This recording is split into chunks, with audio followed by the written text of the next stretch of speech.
नमस्कार, मी सुनीताच किचन मराठीमध्ये तुमचं खूप खूप स्वागत। आज आपण करणार आहोत नाश्त्याचा एक प्रकार म्हणजे रव्याचे आप्पे।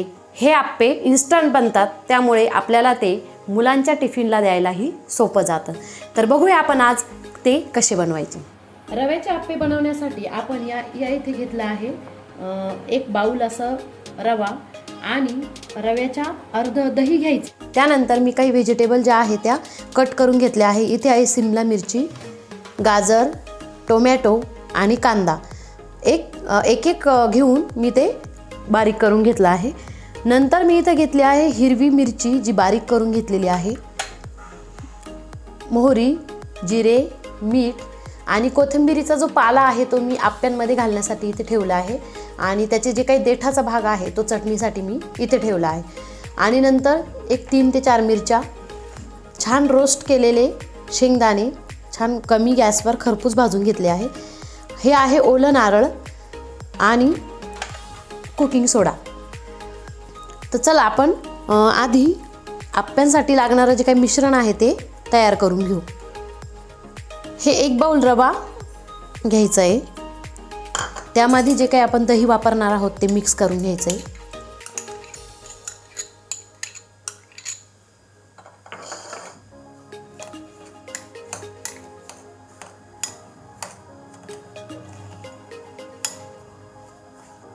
रवा हा पाणी शोषून घेत असतो, त्यामुळे आपण थोडंसं जी कन्सिस्टन्सी आपल्याला पाहिजे त्यापेक्षा थोडंसं सैल ठेवायचं आहे।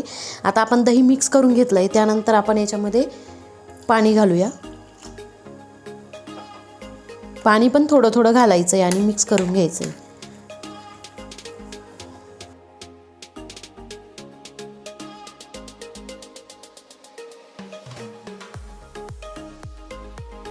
अशी कन्सिस्टन्सी झाली आहे, पण आता रवा हा पाणी शोषून घेतो, त्यामुळे आपण अजून यामध्ये थोडंसं पाणी घालूया।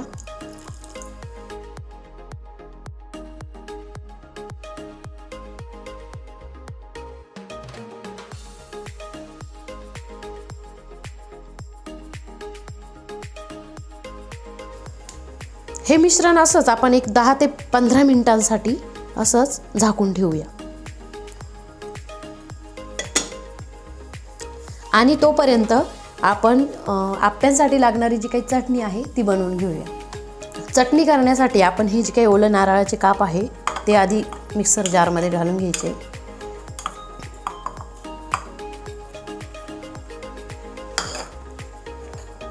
शेंगदाणे इथे रोस्ट केलेले आहे। चटणीला आपल्या थोडी चिकनाई यावी यासाठी आपण थोडेसे शेंगदाणे घालून घेणार आहे।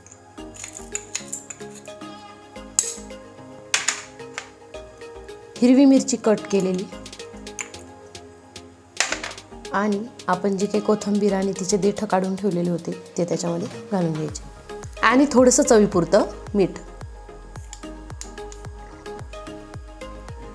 हे सर्व आपण थोडं पाणी घालून मिक्सरवर दळून घेऊ। मिक्सरवर बारीक करून आपण अशा कन्सिस्टन्सीवर ती चटणी करून घेतली आहे। आता हिला आपण तडका देऊया। आता हा तडका आपण चटणीवर घालून घेणार आहोत।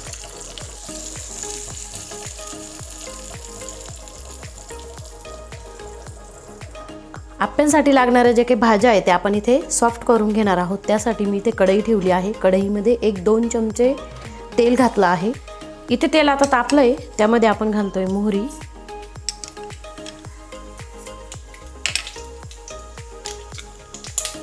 जिरे,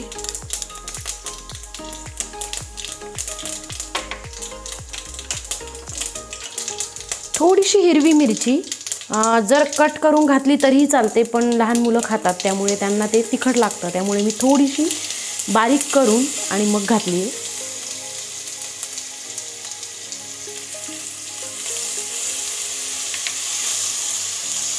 नाही घातली तरीही चालते, तशी ती छान लागते। त्यानंतर आपण घालणार आहोत कांदा,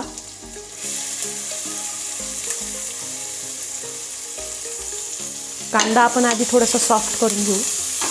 खूप लाल पण करायचा नाही, थोडासा तो सॉफ्ट झाला पाहिजे इतपत तो करायचा।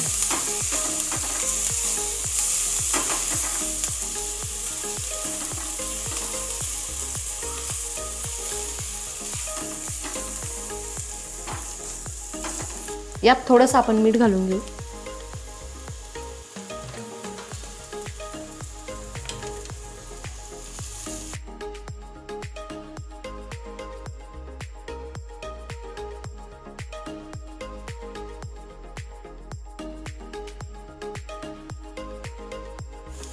एक मिनिटभर कांदा परतून आपण छान तो सॉफ्ट करून घेतला आहे. जास्त ब्राऊन पण करायचा नाही आहे तो. आता सॉफ्ट झाल्यानंतर आपण जे काही गाजर कट करून ठेवलेलं आहे ते घालूया. शिमला मिर्च घालूया आणि परतून घेऊया.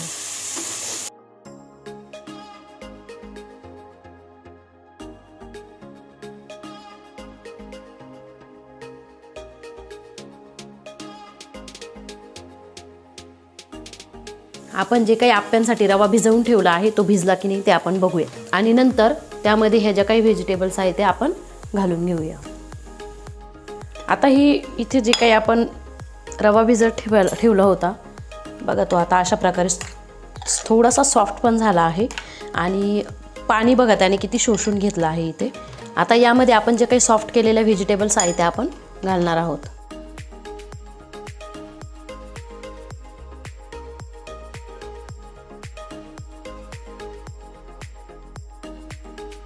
अशा पद्धतीने आपण भाज्या घालून घ्यायच्या आहे. आणि त्यामध्ये मी इथे घालणार आहे तीळ. तीळ असली नसली तरीही चालते, पण ह्या आप्यांची गुणवत्ता अजून वाढेल त्यामुळे मी इथे तीळ घालून घेते.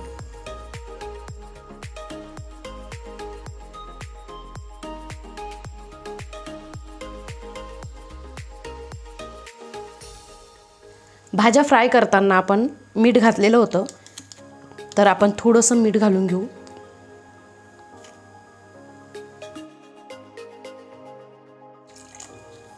जर का याच्यामध्ये कधी पाणी कमी झालं तर आप्पे आहेत असे थोडेसे हार्ड होतात, ते सॉफ्ट बनत नाही. त्यामुळे थोडीशी त्याची कन्सिस्टन्सी पातळ हवी, म्हणजे खूप असं घट्टसर पीठ नको.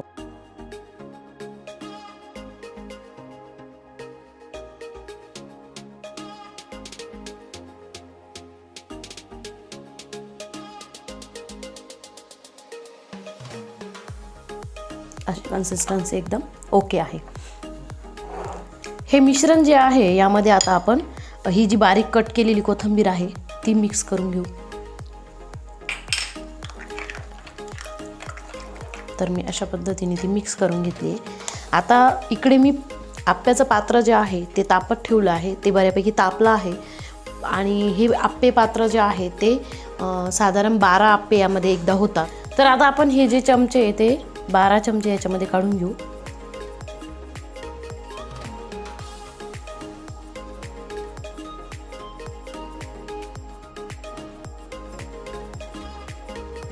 ते 12 चमचे काढून घेतले आहे, कारण आपण यामध्ये घालणार आहोत कुकिंग सोडा.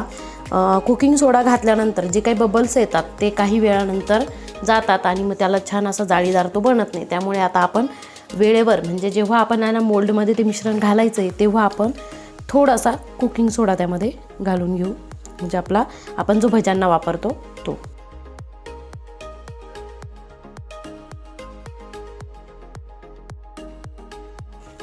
हे बघा, एक 10 ते 20 सेकंद आपण असं मिक्स केल्यानंतर त्याचे बबल्स तयार झालेले आहे.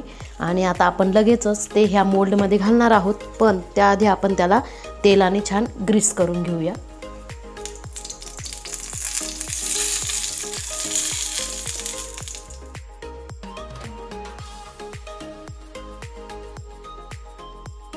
आता हे जे काही मिश्रण आहे ते आपण एक एक चमचा असं मोल्डमध्ये घालून घेऊया.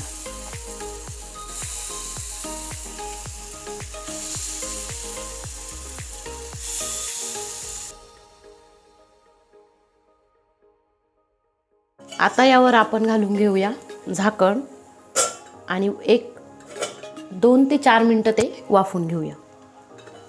बघा, इथे छान झालेले आहेत, एका बाजूने वाफवलेले आहे पूर्ण. आपण याला थोडंसं तेल साईडला सोडून घेऊया, कारण की मग ते छान निघतील.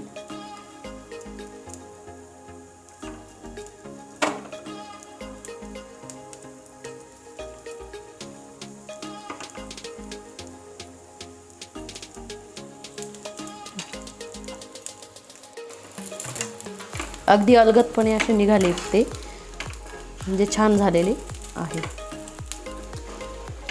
निघत नसतील तर थोडंसं साईडने तेल सोडून घ्यायचं, जेणेकरून ते एकदम इझिली निघतात.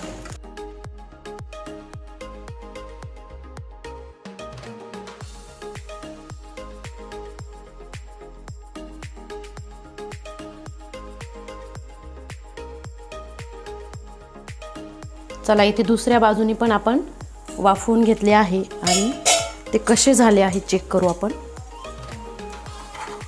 वाव, छान खरपूस असे भाजले गेले आहे.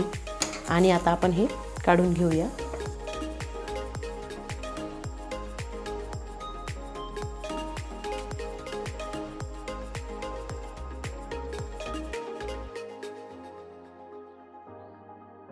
यानंतर आपण अजून राहिलेलं जे पीठ आहे ते या मोल्डमध्ये घालून घेऊ.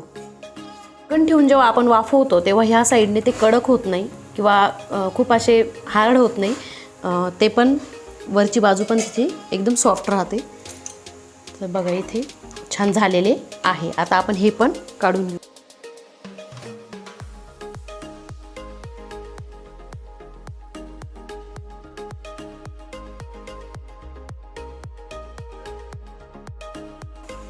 मस्त आपले गरमागरम आप्पे तयार आहे.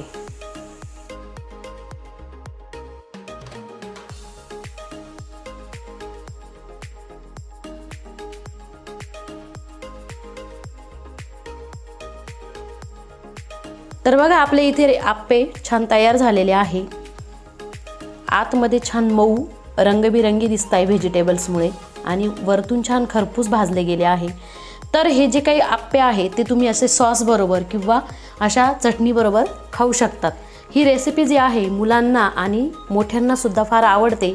मुलांना लवकरात लवकर पटकन असा टिफिनला नाश्ता आपण बनवून देऊ शकतो. तर कशी वाटली ही माझी आप्प्यांची रेसिपी? आवडली असल्यास लाईक करा, शेअर करा आणि माझ्या चॅनलवर तुम्ही नवीन असाल तर एकदा सबस्क्राईब नक्की करा.